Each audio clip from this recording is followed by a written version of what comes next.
The question is, can the rally continue into the second half? We talked about it already with equities. What about for the dollar? Joining us now to discuss is Mark McCormick, TD Securities Global Head of FX Strategy. Mark, what's your answer? Yeah, it's a great question. I think the one thing that I would characterize as it's not going to be smooth. We do think at the end of the year, a dollar will be lower than it is now. But I think the dollar is going to have to get stronger again before we kind of get to that point. So what's very critical is I think what everyone is focused on is we are looking at equity markets, we're looking at rates, and we're also most importantly looking for commodities. So the top in the Bloomberg commodity index probably and alongside the pullback in oil prices has been very good right now for kind of the weak dollar story, for kind of the peak of inflation, for people trying to feel that out a little bit, where it has helped support risk assets in general.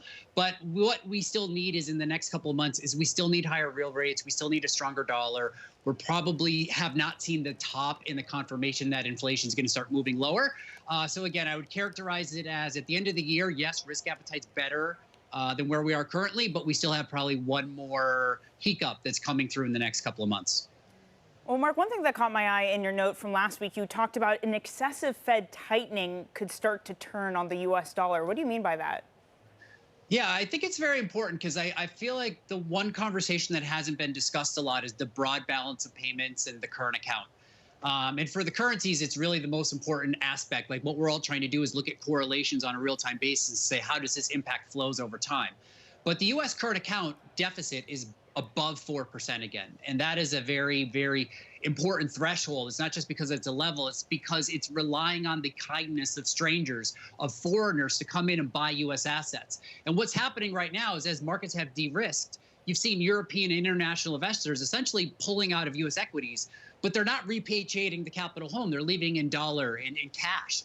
So what's really important right now is that the Fed has kind of broken the equity market. It's tightened financial conditions. And that has been a condition which has kept the dollar overvalued. So it's essentially the U.S. broad balance of payments has deteriorated worse than the Eurozone's. It's worse than Japan's. And what the U.S. still needs is that the dollar is so overvalued.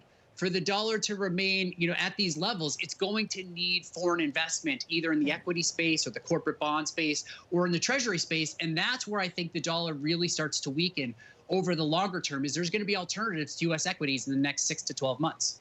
Okay, well, Mark, you mentioned Japan there, so let's just pick up on that. The yen seems to have found a comfortable spot in and around 135 on dollar yen. And I'm wondering, we've talked so much about the odds of a policy turn from the Bank of Japan, if they can withstand a yen this week. What about an alternate route to potentially yen strength? So the yen strength it's going to come from two mechanisms. It's going to come from the global recession, and we kind of saw what that looked like in the last couple of weeks. So its treasuries are lower, oil prices are lower, all the demand sides of the economy are basically weakening, data surprises are missing, and that's a stronger yen. It is still, along with the dollar, it's an alternative safe haven. Our models basically have dollar yen trading at 132 right now is a very short-term kind of barometer of where to think all these correlations line up. The other side of it is really the BOJ. So if you're kind of in, as you guys talked about in the prior segment, if we are going to avoid a global recession, the yen is still going to be generally weak from the external side. But what matters is as the global economy is still kind of holding in there and things are okay, what you're going to see is that inflation is going to continue to rise in Japan. It is going to force a policy pivot. It's just a matter of sequencing. It's probably not going to happen this summer. It's probably more likely to happen in the fall. So I think the market Mark, in general. Do you see abandoning yield curve control? Is that what you mean by a change in policy? Yeah, so it's basically a shift towards more normalization, kind of widening the band in yield curve control, allowing monetary policy to be a bit more normal along with everyone else. So it is, yes, it's allowing JGB yields to reconnect with higher yields in the rest of the world. That would be the most important policy implication for yen. What would be the global implications of this, of having the BOJ abandon YCC? It's kind of like what we've seen with other countries. It's obviously U.S. yields have been rising and pulling everyone higher throughout the course of the last year. It would be the BOJ essentially would allow global rates to rise as well. So that would be the immediate implication. Bonds and JGBs would have a broader impact on global markets. So that would be the broader impact. Yeah, and of course, Mark, we like to pick on the Bank of Japan for keeping policy easy and kind of being that last man standing, except that it's not. In China, the PBOC is actively easing. And I'm wondering how you view China's role into FX more broadly.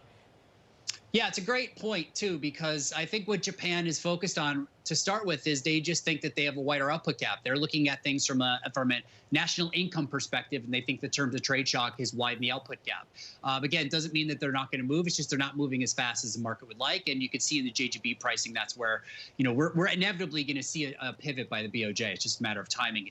From the PBOC standpoint, it's quite interesting because if you do think around the world, there are still little pockets of reflation. They're very, very, very hard to discover, but you got to look through the looking glass a little bit. If you look at, you've got a little bit of reflation, you've got lots of stagflation, and you've got something that looks like deflation, which is growth is weakening and inflation's weakening, and that is exactly where China's at.